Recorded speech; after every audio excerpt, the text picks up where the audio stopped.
1904 was the resignation of Remembrance Day for all the soldiers who fought on the sidelines and the borders.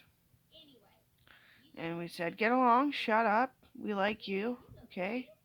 And then Canada became a country in 1905.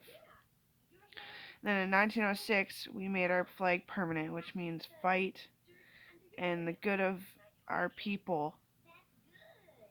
Then in 1907, the fight of that fucking beach that I can never remember the name of happened, and it led to World War One in 1908 to 1909 to 1910. And in 1911, Vietnam started. Vietnam still goes on today. 1912 was the first election of a prime minister. We had government, like the governor, but we didn't have prime ministers. 1913 was the year that the maple leaf became a protected item of nutrition and dietary regimen for Canada. 1915, we decided to hire Mountie police, and we made a official Canadian breakfast, which was the hash. And then in 1918, RCMP and courthouses were designed. 19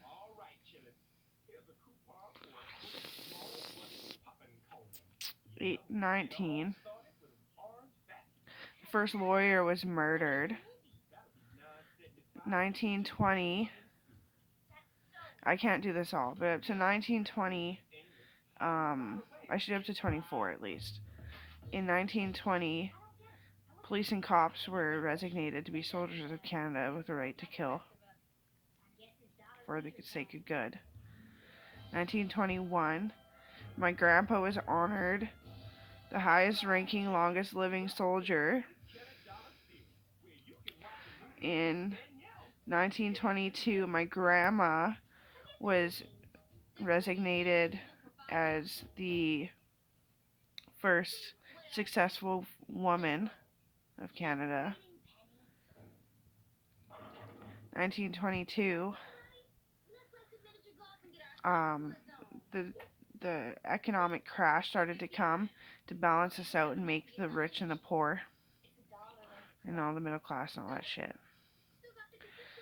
1925, there was a hymn that a baby would be born, and that baby was me, and I'm everything and more than they ever decided.